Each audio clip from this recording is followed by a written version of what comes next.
Hi everyone, Olivia Reiner here for Packers News, joined by Tom Silverstein, and we are here live from Lambeau Field. We've got our coats and jackets on, so you know what time of year it is, guys. It's a really officially football season. It's October. It was not really football season. September's like, is it really football yet?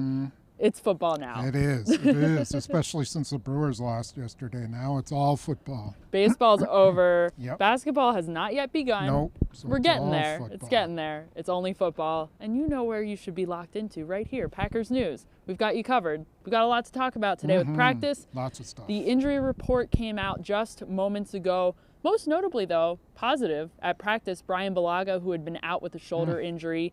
He left the game early last week. He was back today, back practicing. Yeah, I wonder how that's going to work for him. I would bet that, well, we'll see tomorrow, Thursday, whether he practices in pads. If he practices in pads, that's a good sign he's going to play. Then we're going to just have to see how long he can last in a game, whether he bangs it up and he can only go a quarter or a half, or he can make it the whole way. But that'll be the key. They got to prepare for him not being there. So I think that means probably Billy Turner's going to get some reps at right tackle, and Alex Light will continue to get some reps there too. So when Bulaga left early in the game against the Eagles, Alex Light did replace him. We spoke to Billy Turner today, and I asked him what's the pecking order behind Bulaga, and he wasn't very forthcoming about what exactly was going to happen if Bulaga were not to play or if he were to leave early this upcoming Sunday. But does it make more sense to put Alex Light back in at right tackle, or what about Billy Turner? Do you slide him over? But then the argument there is that you're now worse at two positions. Yeah, I think you go through practice and see how Alex Light does. If he has a fairly decent week of practice, then you start him. If he looks like he's struggling, then you have no choice but to move Turner over there, because this is going to be a very difficult game. I mean, he's going to be facing either DeMarcus Lawrence or Robert Quinn on the road, and that could just destroy everything that the Packers want to do offensively if he's not up to it. All right, I'll get to your guys' questions over on Facebook in just a second in the chat there. We're also live over on Periscope and YouTube, so wherever you're watching us, thank you. We appreciate it. Notably as well, going back to some of the injuries, Davante Adams did not practice. He was on the sideline for a little while, doing some weightlifting activities, running around a little bit. I think for I saw him Brian walk through the locker room in slippers. Oh, okay. I believe I did, yeah. So you didn't they see were him. Really nice slippers, too. You didn't see his toes. No, he was not showing the toes. Not showing the toe. I believe that was him. No. He had a hoodie on, so I think he was hiding from us. So I actually, just out of curiosity, because we didn't get to see his foot, but what does turf toe look like? Well, turf toe is when you bend the toe, I believe it's downward, and it sprains the ligaments.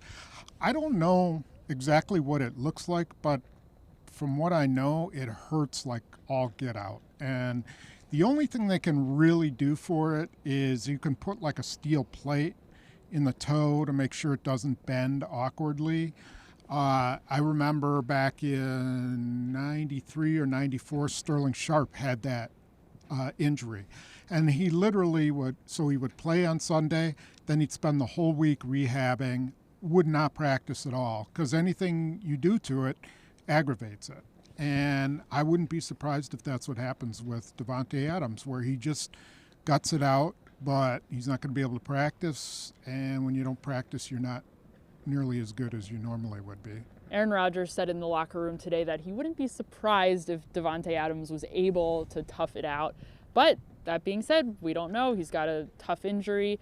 You look at the guys in the depth behind Davante Adams right now.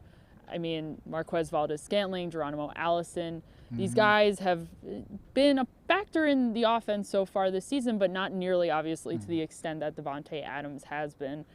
Do you think, I mean, they don't have really a choice to step up. They have to step up. They have no choice to. But what do you think will the Packers, what will they be doing to sort of mediate? I don't think there is Adams' anything loss? you can do to replace Davante Adams. I don't think you can really come close to it. As a team, you've got to I think they're going to have to continue to find a way to get Jimmy Graham involved. He can only, I'll say this 100 times, I've said it, 100 times already, find out what he can still do and do it. I thought they did that last game. They found he could sit down in a cover 2 zone and find little openings, and they got him the ball. And he had 2 red zone opportunities that could have been touchdowns. And he's got to make those plays. But I think you can establish that, start there. You're going to have to figure out someone else. Someone else has to contribute, whether it's Jake Kumerow or Darius Shepard. Someone has to get in the slot and be someone who can get the ball in short area and go. They don't have that kind of guy. Geronimo Allison and Marquez Valdez-Scantling are long striders. They're the kind of guys you want outside.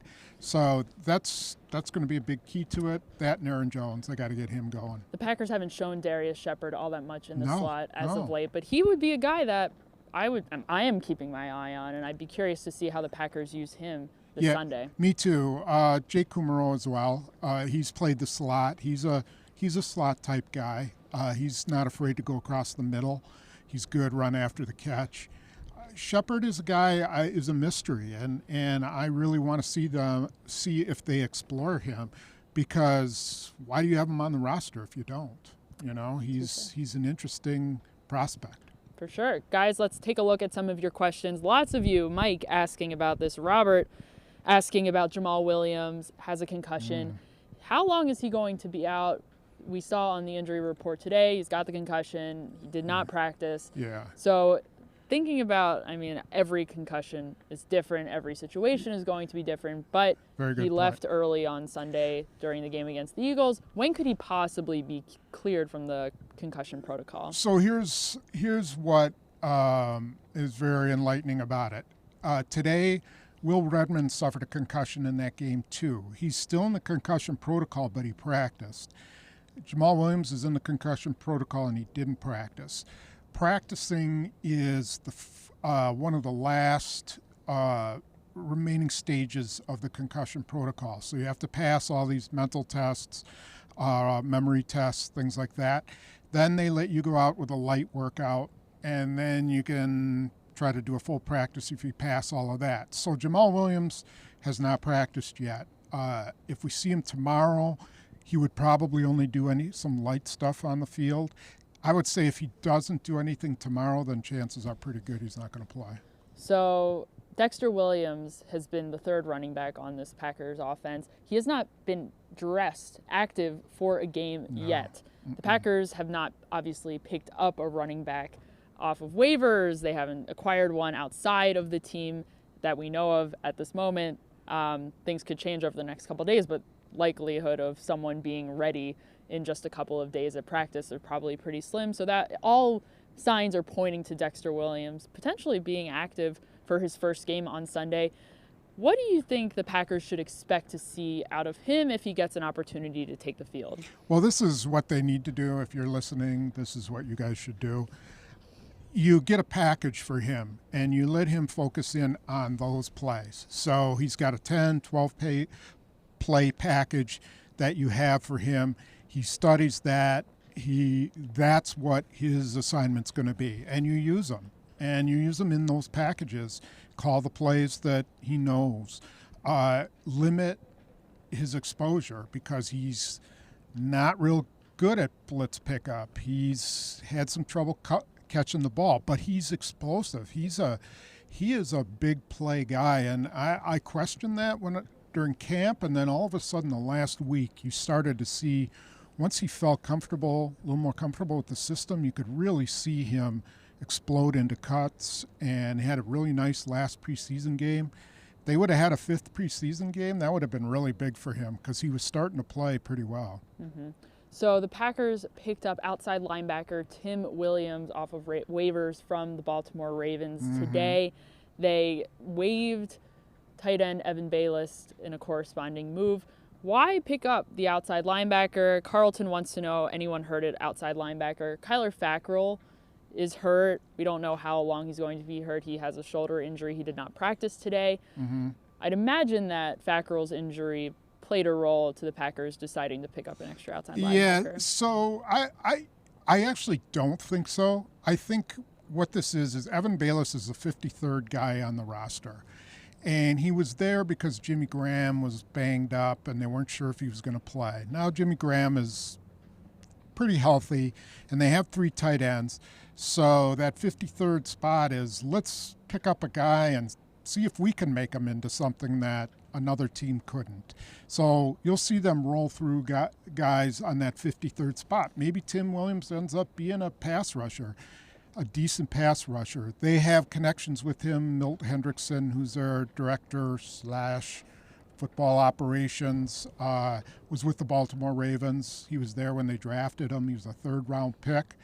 You never know. Sometimes a guy winds up in a new place, and he's good. And so I think this is their way of doing an extended tryout with him. So Montravius Adams returned to practice today. He was limited. He's had a shoulder injury. He was inactive the last game. Mike wants to know what his status is. He's back practicing, so I'm sure the team is optimistic about him being ready for Sunday in Dallas. How much has the run defense lacked, I guess, in Montravius Adams? What has he been able to bring to them when he's healthy? Yeah, I'm a little wary of saying their run defense has suffered because he isn't there. He's a pass rusher. I mean, that's what he's got a really quick get off. They like that part about him.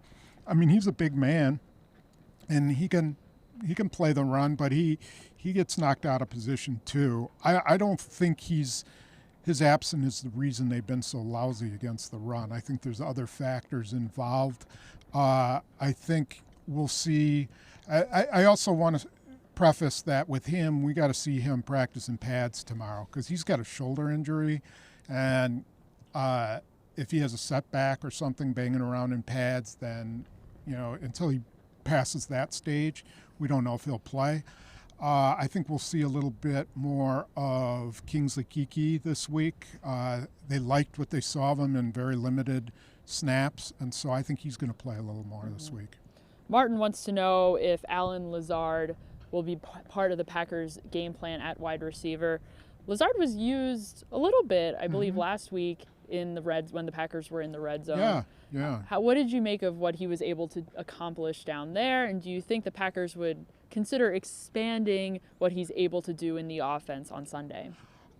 So they didn't target him a lot, and they've been using him a lot as a run blocker. They bring him in tight, and he's a big man, and that's not a bad idea. They did I believe they threw a slant to him in the end zone. He drew a pass interference penalty. He's a big guy, another one of those big receivers that, I'm not sure why they can't score every time in the red zone with those wide receivers. I mean, you got these gigantic wide receivers who should be able to out-jump everybody. I think he could carve out a little bit of a role around the red zone. So it's early, but how are you feeling about the Packers taking on their second road game to Dallas, where they've had quite a bit of success on the road there in that stadium? Do you think with all the injuries that might play a factor in maybe messing up their success on the road in Dallas? I don't know. Davante Adams is the key one. If he's not there, then they're in trouble there. I don't know if they could score enough points. I think they have to just sell out on stopping Ezekiel Elliott and count on. I mean, the secondary is supposed to be your strength. That's where your depth is. Well, Jair Alexander's going to have to cover Amari Cooper one-on-one. And Darnell Savage is going to have to play the middle of the field. And Jamal Williams is going to have to cover Randall Cobb. And if Gallup plays, then they got to figure out who can cover him because I don't think Kevin King's going to play. So it's going to be tough. It's going to be tough to win there. They just have to, number one, stop giving up all these run yards. Two teams coming off of losses. I'm sure they'll be quite hungry. Very close losses. I'm sure they'll be eager to get going and to give each other some chaos. Aaron Rodgers did say in the locker room today that he would potentially throw some warm-up balls to Randall Cobb. So Okay. Any of you, for sentimental old-time sake, you might enjoy that. I'm sure there will be some photos and or videos floating around the internet. I'll of be that. at the buffet in the press box. So Tom doesn't probably care. miss it. Yeah. All right, guys, that's going to do it for us today. Thank you for joining us. Lots and lots of information and coverage will be over on PackersNews.com this evening, so make sure you check that out. And we will be live from here over the next 2 days to break down anything else that's going on in practice, preview Dallas, Green Bay. Should be a fun road trip. I'm looking forward to it. I have never been to Texas before. What? I know. Oh, everything's bigger in Texas. Can't wait. I'm a big Friday Night Lights fan, so I'm excited. Ooh, you should go to a Just, game, except it'll be Saturday. I meant the so. TV show, not actual high school okay, football all in right. Texas. Never But mind. yeah, You no. can get some barbecue. Yes, barbecue should be a good time, guys. Thank you. Give me your recommendations if you have any good food recommendations. Would appreciate it.